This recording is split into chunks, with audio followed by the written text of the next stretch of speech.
आज के दौर में हम देखते हैं कि लोग, बच्चे जो है दूध बहुत कम पीते हैं, बड़े भी दूध बहुत कम पीते हैं। हमारी माओं की एक ही ख्वाहिश होती है कि प्लीज दूध पी लीजिए, मॉर्निंग में ब्रेकफास्ट में दूध पी लीजिए, सोने से पहले दूध पी लीजिए।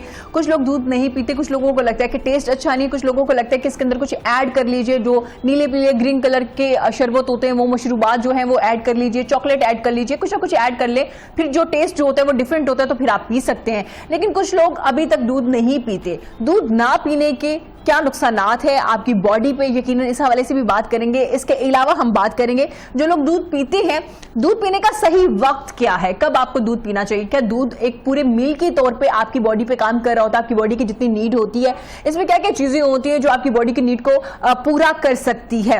और कुछ लोगों को एलर्जी होती है, कि वाकई दूध पीने से कुछ लोगों को एलर्जी हो जाती है, वो कौन से लोग हैं? जनाब, इस हवाले से बात करने के लिए आज हमारे साथ डाइटिशियन ज़ैनब गोंदल मौजूद है, उनको वेलकम करते हैं। अस्सलाम वालेकुम ज़ैनब, कैसी हैं आप? Very good morning. वालेकुम अस्सलाम, अल्हम्दुलिल्लाह बिल्कुल ठीक ठाक। ज़ैनब बहुत फ्रेश आ रही है आप स्क्रीन पे, आपका जो कलर है बड़ा ही ब्राइट माशाल्लाह से लग रहा है। आप वैसे भी फ्रेश आ रही हैं ज़ैनब, आप खुद भी अच्छी लग रही है। Thank you so much. अच्छा ज़ैनब, दूध पीना कितना जरूरी है आपकी बॉडी में? दूध की कितनी कमी होती है और दूध पीने से कौन कौन सी ऐसी चीजें या आपकी जो बॉडी नीड होती है वो पूरी हो सकती है दूध पीने से? हम जब से पैदा होते हैं और जब तक मरते हैं उसके दरमियान पूरी लाइफ ही दूध एक बहुत अहम किरदार जो है वो हमारी जिंदगी में अदा करता है, लेकिन हम अक्सर उसको जो है वो फॉर ग्रांटेड लेते हैं और छोड़ देते हैं।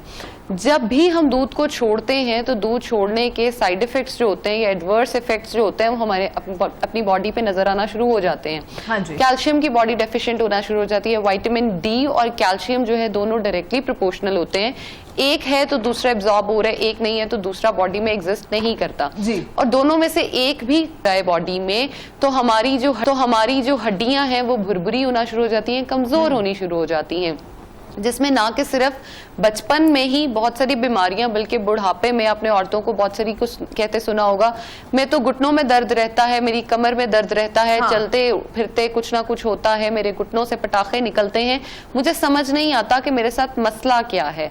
मसला सारे का सारा बाय द एंड जाके आपकी डाइट पे होता है कि ना तो आप अच्छी खुराक ले रही हैं, ना आप उसके साथ दूध का इस्तेमाल कर रही हैं। इसके साथ लोगों में ये बड़ा कॉन्सेप्ट मैंने देखा है कि मैं दूध पीने से मोटा हो जाऊंगा या मोटी हो जाऊंगी। अच्छा Zainab, sorry to cut you, लेकिन मैं थोड़ा पीछे जाना चाहूंगी। जैसे आपने कहा ना घुटनों से पटाखे निकलना शुरू हो जाते हैं, ये अमूमन हमने बड़े लोगों को नहीं, अब यंग लड़कियों को भी सुना है, कहते हो यकीनन आपके पास आती होंगी, थोड़ा सा काम करते हैं, थोड़ी सी वॉक करके आते हैं, फौरन नीचे बैठ जाते हैं और बाकायदगी से आवाज आती है जब आप नीचे बैठ रहे होते हैं आपकी हड्डियों से। तो क्या इसकी एक रीजन ये है कि आप दूध नहीं पी रहे? बिल्कुल, इसकी पहली रीजन तो हमारी डाइट में फास्ट फूड का बहुत एक्सेस होना, कार्बोनेटेड ड्रिंक्स का कंजम्पशन, तीसरी चीज दूध का ना पीना। पहले अगर हम अपनी माओं को, नानियों, दादियों को देखें तो दूध के बगैर दिन ही पूरा नहीं होता था। बिल्कुल ऐसा है, चाहे वो खीर की सूरत में है, चाहे वो सेवियों की सूरत में है, चाहे वो जो दूध की कंजम्पशन खाली हो रही है उसकी सूरत में है। तीसरा, जब आके ये बहुत सारी कंपनीज ने हमें पाउडर्स दे दिए, शरबत दे दिए दूध में डाल के पीने के लिए, दूध की मैक्सिमम एब्जॉर्प्शन का नाम देके, जबकि वो दूध की एब्जॉर्प्शन को बिल्कुल खत्म करते हैं, हिंड्रेंस कॉज करते हैं और दूध हमारी बॉडी में एब्जॉर्ब नहीं होता। उससे बड़ी गलती जो हम करते हैं, चाय बनाने का हमारा तरीका।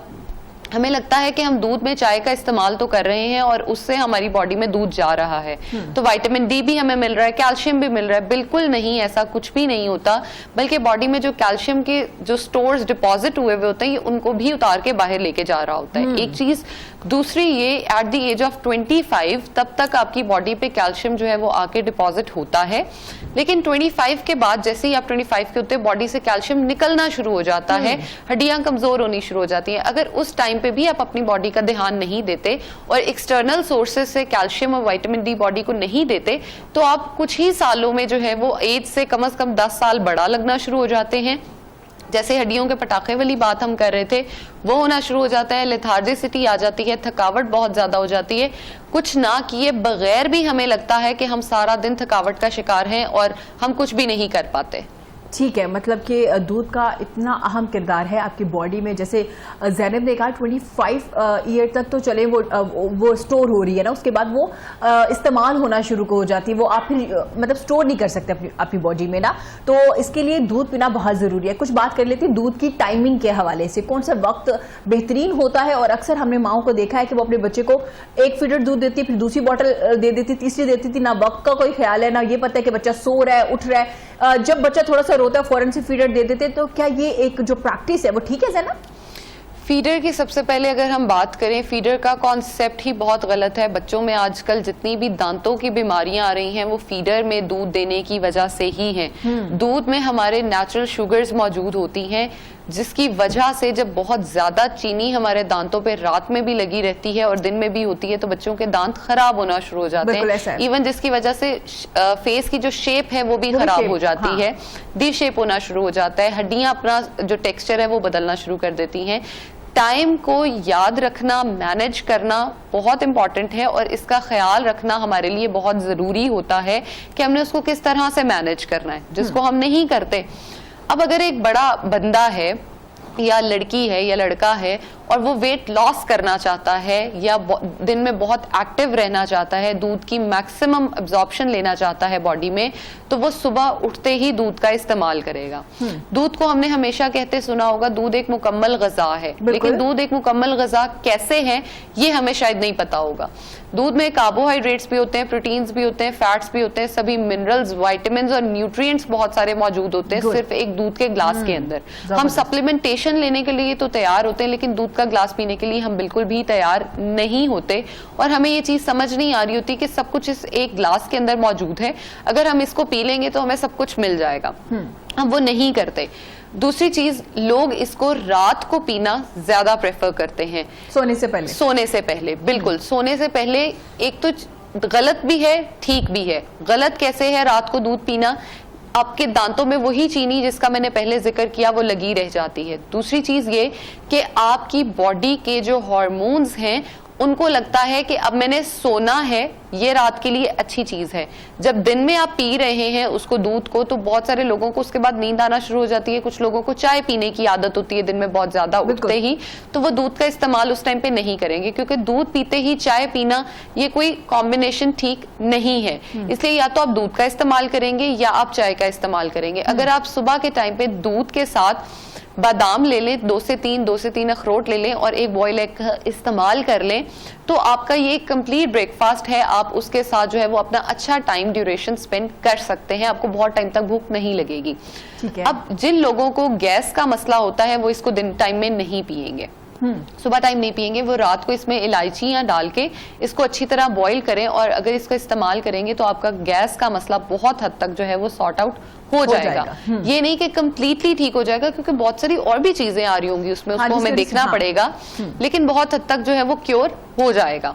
इसके साथ अगर हम देखें कि रात को और कौन लोग दूध पी सकते हैं, जो लोग एंजाइटी, डिप्रेशन का शिकार होते हैं, जिन लोगों को अच्छी नींद नहीं आती, या जो लोग कहते हैं मैं रात को बार बार उठ जाता हूँ, मुझे समझ ही नहीं आती मैं क्यों उठ जाता हूँ, जो लोग एग्जैक्टली और जो लोग मंचिंग करना चाहते हैं, एक बार डिनर कर लिया लेकिन दोबारा से स्नैकिंग करने का दिल कर रहा है, ये तो एक बेहतरीन स्नैक हो सकता है। दूसरा, हमारे लिए बेहतरीन स्लीप हार्मोन का काम कर सकता है। हमारे जो स्लीप हार्मोन्स हैं उनको ये एक्टिवेट करता है और पीने से हमें नींद अच्छी आती है।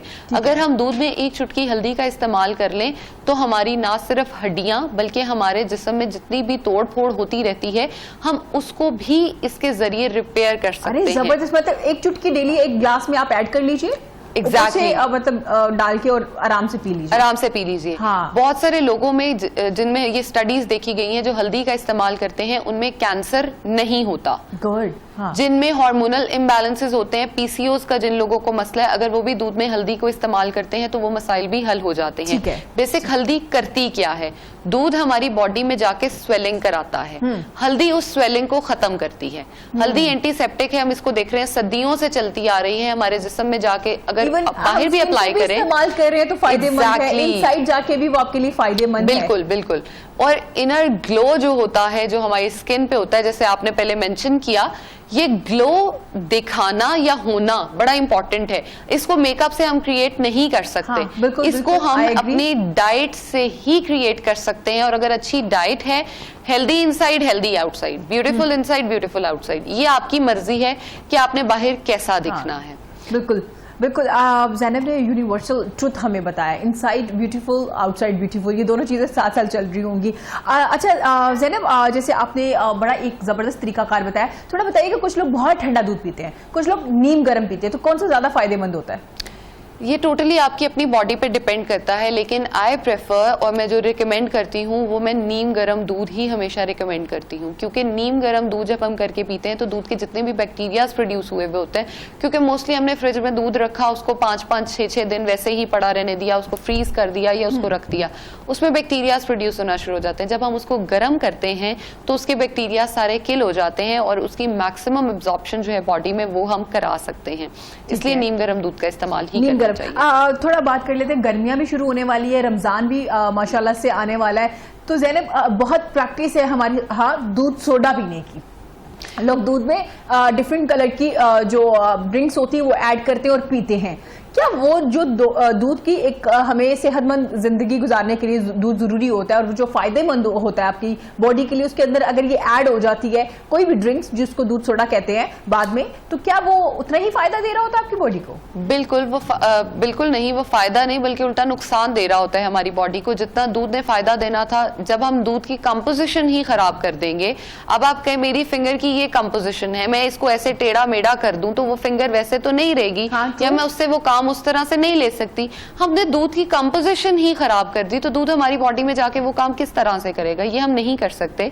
मोस्टली लोग अब कहते हैं कि दूध में खाली नहीं पी सकता, बिल्कुल ठीक है, आप खाली ना पिए, आप उसमें तोहमल लंगा डालें, आप उसमें चिया सीड्स डालें, आप उसमें छिलका डाल के पिए, जो अच्छी चीजें हैं वो भी तो आप कंज्यूम कर सकते हैं। हमारी बॉडी में फाइबर का कंजम्पशन जो है वो बहुत कम होता है, लेकिन जितना हेल्दी होता है हम उतना उसको अवॉइड कर रहे होते हैं। अगर हम कॉन्स्टिपेशन से बचना चाहते हैं तो हम इन तीनों में से किसी भी ऑप्शन का ऑप्ट कर लेंगे तो हमारी कॉन्स्टिपेशन जो है वो हमें रिलीव्ड रहेगी, जिसकी वजह से स्किन को हेल्दी रखना हमारे लिए बड़ा अच्छा हो जाएगा। ठीक है। दूध जो है वो हमारी बॉडी में बेसिक हाइड्रेशन का काम भी करता है। अच्छा, गर्मियों की जैसे आपने बात की, तो गर्मी में लोग लस्सी पीना दूध में पानी डाल के और नमक डाल के बड़ा प्रेफर करते हैं। कच्ची लस्सी कहते हैं, एग्जैक्टली। कच्ची लस्सी, पक्की तो चले दही की बनती है, वो बिल्कुल ही एक अलग चीज निकल जाती है, लेकिन कच्ची लस्सी जिसकी हम बात कर रहे हैं, अगर आप पीना चाहते हैं तो दूध में सिर्फ पानी डाल के पिए। दूध जो है वो हमारा 2/3 कप होगा और 1/4 कप जो है वो सिर्फ पानी का होगा, और उसमें नमक नहीं डालेंगे। नमक हमारी बॉडी में जाके पानी को रिटेन करता है और हम उस पानी को रिटेन नहीं करवाना चाहते। नमक जो है वो हमारी बॉडी का ना तो वेट लॉस होने देता है, बीपी हमारा कॉज करता है। दूध हम पी रहे थे ठंडक लेने के लिए, लेकिन जो हमने नमक उसके अंदर डाल दिया वो हमारे बीपी को शूट कर रहा होगा। तो जो हमारी गर्मी हमने कम करनी थी वो दिमाग की गर्मी हमारी बढ़ रही होगी, इसलिए उसको ध्यान से यूज करना चाहिए हमें। ठीक हो गया। ज़ैनब साहिबा, बच्चों के लिए डिफरेंट प्रोडक्ट्स पड़ी होती है आजकल। आप जब जाते हैं किसी भी स्टोर में तो बच्चे कह रहे थे ये ऐड करके दे दे, सुबह मिल्क में ये वाली प्रोडक्ट्स, क्योंकि मैं नाम नहीं ले सकती, तो ये ऐड करके दे दे। यकीनन आप समझ रही होंगी मेरा इशारा किस तरफ है, तो क्या वो भी फायदेमंद होती है? बिल्कुल नहीं, ये हमारी विटामिन डी की जितनी भी कंजम्पशन बॉडी में हो रही होती है उसमें डायरेक्ट हिंड्रेंस कॉज करती है। अगर आप बच्चे को छोटे होते से ही आदत डालेंगे सादा दूध पीने की, तो वो हमेशा सादा ही दूध पिएगा। लोगों में बड़ी ये गलत कॉन्सेप्ट होता है, मेरा बच्चा एग्जैक्टली चीनी के बगैर दूध नहीं पीता। क्यों नहीं पीता? बच्चे को तो चीनी का पता ही नहीं था, बच्चे को तो दूध का पता ही नहीं था। उसको इंट्रोड्यूस किसने कराया? आपने कराया, आपने उसको बताया। जब बच्चा दुनिया में आता है उसको नहीं पता फर्स्ट ऑफ ऑल मेरा रिलीजन क्या है, नहीं पता, उसे नहीं पता मेरे माँ बाप कौन है, तो उसे खाना खाने का कैसे पता चल जाता है? जब हम हर चीज उसकी टीचिंग करते हैं, प्रीचिंग करते हैं, तो व्हाई नॉट फूड? फूड एक ऐसी इंपॉर्टेंट चीज है जिसके बगैर ना तो सर्वाइवल पॉसिबल है, ना ही हमारी जिंदगी जो है वो अच्छी चल सकती है। इसलिए बच्चे को कोशिश करें ना तो डब्बे का दूध दें और ना ही जितने भी हमारे स्किम्ड मिल्क और वो चीजें मिल रही होती हैं उनका इस्तेमाल करें। आप बच्चे को नेचुरल दूध दें और फुल मिल्क, होल मिल्क का इस्तेमाल करें। जो बड़े हैं जिनको कोलेस्ट्रॉल का मसला है, यूरिक एसिड का मसला है, वो स्किम्ड मिल्क का इस्तेमाल कर सकते हैं, लो फैट मिल्क का इस्तेमाल कर सकते हैं। अब इसके लिए लोग मुझे अक्सर कहते हैं कि डॉक्टर साहिबा आप इतना महंगा दूध जो है वो हमें बता देती हैं। भाई बिल्कुल महंगा दूध नहीं है। दूध को घर पे बॉईल करें, एक बार उसकी बिलाई उतारें, दोबारा से बॉईल करें, गर्म करें, फिर बिलाई उतार दें उसकी, तो वो लो फैट मिल्क हो जाएगा। इसमें तो बल्कि मैंने आपकी बलाई सेव कर दी, आप उसको किसी और चीज में यूज कर ले, स्किन की एप्लीकेशन में यूज कर ले उसको। हाँ, वाओ, वेरी नाइस। देखिए ज़ैनब ने हमें कितना अच्छा तरीकाकार बताया, लो फैट मिल्क घर पे कैसे बना सकते हैं। Exactly. ये फायदा होता है डाइटिशियन का, वो साथ साथ आपको रेसिपीज भी बता रहे होते हैं कि जरा आप इस तरह से कर सकते हैं। ज़ैनब, जो लोग डाइट कर रहे होते हैं, लो फैट ज्यादा उनके लिए होता है, लेकिन वो आपकी बॉडी को, आपकी हड्डियों को फायदा उतना ही पहुंचा रहा होता है। फायदा हमारी बॉडी को उतना ही हो रहा होता है। मसला सिर्फ ये होता है कि जिन लोगों में हमारे फैट के कंटेंट बढ़ जाते हैं उसको कम करना है। हमारी बॉडी, हम किसी को देखते हैं, हमें वो देखने में मोटा लग रहा होता है तो हम कहते हैं तुम कितने फैटी हो। बेसिकली हमें ये पता ही नहीं होता कि मसल वेट है या फैट का वेट है। हाँ। फैट वेट बहुत डिफरेंट है, मसल वेट बड़ा डिफरेंट है। अगर किसी इंसान का वो 100 kgs भी है लेकिन उसका मसल वेट है तो वो बेस्ट वेट है पूरी दुनिया में। लेकिन अगर वो 70 kgs पे भी है और फैट वेट ज्यादा है तो उसकी बॉडी किसी काम की नहीं है, हर टाइम लेथार्जिक रहेगी, थकी हुई रहेगी, उसको और कोई काम करने को नहीं होगा, कुछ कर नहीं पा रही होगी। इसलिए आप स्किम मिल्क ले रहे हैं, होल मिल्क ले रहे हैं या फुल फैट मिल्क ले रहे हैं, दूध जरूर पिए, जैसा पी सकते हैं वैसा पिए। कुछ लोग हाँ लैक्टोज इंटॉलरेंट होते हैं, बिल्कुल होते हैं। अब उनके लिए हम क्या कर सकते हैं कि हम उनको दूध किस तरह से दें? वो आलमंड मिल्क पी लें, किसी नट का मिल्क पी लें। फिर वही बात आती है महंगा दूध होता है, कैसे पिए, सोया मिल्क कैसे पिए। बादाम घर में तो होंगे, बादाम का दूध घर में बना लें, बादाम को ग्राइंड करें, उसका खुद ही से जो वो निकलता है मिल्क उसको कंज्यूम करें। उसी तरह आपको कैल्शियम प्रोवाइड कर रहा होगा। आप अगर खाली बादाम खा लें तो वो भी आपको कैल्शियम प्रोवाइड कर रहे होते हैं। बिल्कुल जरूरी ये नहीं है कि हमने मतलब एलर्जीज होने के बावजूद उस चीज को लेना है और उसके बाद डायरिया बहुत सारे लोगों में हो रहा था और डायरिया करा के उतनी एनर्जी नहीं ली जितनी बॉडी में वीकनेस कर ली। बिल्कुल ऐसे नहीं करना। बॉडी को एनर्जेटिक रखें, हेल्दी रखें ताकि आप खुश भी रह सकें। हाँ बिल्कुल। ज़ैनब, क्या आपकी बॉडी की जो नीड है उसके मुताबिक अगर देखा जाए तो 1 गिलास दूध काफी होता है एक दिन में? ये वेरी करता है पर्सन टू पर्सन, लेकिन स्टिल अगर हम बात करें तो 1 गिलास दूध बहुत है। बच्चों को जो है वो दिन में 2 टाइम पिला दें, जैसे 10-12 ईयर्स तक 2 गिलास दूध दे दें। उससे आगे आते जाएं तो 1 गिलास दूध, और जैसे होते हैं वैसे वैसे वैसे दूध की कंजम्पशन एक तो लो फैट होनी चाहिए और दूसरा कम होनी चाहिए। बल्कि हम सोचते हैं कि ज्यादा हो जानी चाहिए, जैसे जैसे बड़ा हो रहा हूं मेरे बढ़ना चाहिए। नहीं, बिल्कुल ऐसा नहीं है। वेट कम करना बड़ा इंपॉर्टेंट है, जितना वेट कम होगा उतनी बीमारियां भी कम होंगी। हाँ, इंशाल्लाह उससे उतनी बीमारियां भी कम होंगी अगर वेट कम होगा। वेट कम करने के लिए थोड़ा सा हमें एक चीज की प्रैक्टिस करनी होगी, अपने मुंह को जिप लगानी होगी, क्योंकि अक्सर हम लोग डाइट स्टार्ट कर लेते हैं, जिम करते हैं, वॉक करते हैं, सब कुछ करते हैं, लेकिन एक ही वक्त में आके सब कुछ खा लेते हैं। जो डाइट कर रहे होते हैं वो सारे स्पॉइल हो जाता, खत्म हो जाता है। ज़ैनब, क्या वाकई ही दूध पीने से कुछ लोगों को एलर्जी हो जाती है? कुछ ऐसे ही हमारे यहाँ बॉडीज हैं जो दूध को नहीं डाइजेस्ट कर पाती, उनको एलर्जी होना शुरू हो जाती है? ऐसे ही है, कुछ लोगों को ये पैदाइशी होता है, कुछ लोगों का ये उम्र बढ़ने के साथ साथ बॉडी में डेवलप हो जाता है। अच्छा, लोग फिर इसको बर्दाश्त नहीं कर पाते। लोग कहते हैं मैं तो बचपन से पी रहा हूँ, मुझे कैसे एलर्जी हो सकती है? भाई, एलर्जी आपको किसी भी उम्र के हिस्से में हो सकती है। हम ये नहीं कह सकते अभी नहीं हो सकती, तब नहीं हो सकती। एलर्जी किसी भी चीज से आपको किसी भी टाइम हो सकती है। इसलिए कोशिश ये करनी चाहिए कि आप अपनी बॉडी का जितना मैक्सिमम ख्याल रख सकें उतना रखें, बॉडी को एक्सेस ना करें। इसकी एग्जांपल मैं इस तरह से दूंगी कि जैसे गधे पे नमक ज्यादा डाल दिया था तो उसने वे आउट ढूंढ लिया था कि मैंने क्या करना है। हम अपनी बॉडी पे ज्यादा बर्डन डालेंगे तो हम ज्यादा डिस्ट्रैक्ट होके काम खराब करेंगे। आपने जैसे कहा मुंह को जिप लगा लें, मुंह को जिप बिल्कुल नहीं लगानी। वेट लॉस करने के लिए अगर आप किसी डाइटिशियन या न्यूट्रिशनिस्ट के पास जा रहे हो, इवन अगर मेरे पास आते हैं क्लाइंट्स तो आके कहते हैं पोर्शन के लिए लगा ले, पोर्शन खाने के बाद फिर जिप लगा ले। मैं करेक्शन कर देती हूँ। बिल्कुल, पोर्शन डाइट ले। अच्छा, मोस्टली लोग आके कह रहे होते हैं इतना तो मैं खाता ही नहीं हूँ जितना आपने मुझे डाइट दे दी है। और मैं उल्टा आगे से जब उनसे फिर दोबारा हम कंसल्टेशन करते हैं तो पता चलता है कि मैं तो जंक खा रहा था, वो कैलोरीज 5000 तक जा रही थी और कंजम्पशन जितनी मतलब जो यूटिलाइज कर रही थी वो सिर्फ 10,000 कैलोरी हो रही थी। तो 4000 कैलोरी जो है वो हमारी बॉडी में एब्जॉर्ब हो रही थी, जबकि हमने डेफिसिट में लेके जाना था बॉडी को वेट लॉस के लिए। मैं आपको दे रही हूँ, खजूरें दे रही हूँ, नट्स दे रही हूँ, फ्रूट्स दे रही हूँ, रोटी दे रही हूँ, इवन मैं चावलों के साथ भी वेट लॉस कराती हूँ। मैं कुछ भी नहीं छुड़वाती, क्योंकि जो आपने खा के वेट कम करना है वही सारी लाइफ आपके साथ रहना है। अगर आप रोटी चावल के बगैर पूरी जिंदगी गुजार सकते हैं तो आप प्लीज गुजारें, आप ना खाएं रोटी चावल। लेकिन मैं तो नहीं गुजार सकती, इसलिए मैं नहीं चाहूंगी कि आप भी रोटी चावल के बगैर जिंदगी गुजारें। इसलिए रोटी चावल के साथ जो वजन कम होता है वो कभी भी दोबारा गेन नहीं होता। मींस कि आपने पोर्शन और टाइम का खास ख्याल रखना है। अगर आप राइस ले रहे हैं तो उसका पोर्शन कितना है आपकी प्लेट में, और अगर आप रोटी ले रहे हैं तो उसका पोर्शन कितना है, और वक्त कौन सा, किस वक्त आप खा रही है, बड़ी इंपॉर्टेंट चीज होती है। बहुत शुक्रिया ज़ैनब आपके कीमती वक्त का, बहुत ही अच्छे से बहुत ही डिटेल में आपने बताया कि दूध का इस्तेमाल कैसे करना चाहिए, आपकी बॉडी को कितनी नीड होती है, और इन फ्यूचर जो हमारी माएँ कह रही होती है कि अब मुस्तकबिल में जाके पता चलेगा जब हड्डियां काम करना बंद कर देगी, अभी आप लोग नहीं खा रहे, वो सही कह रही होती है।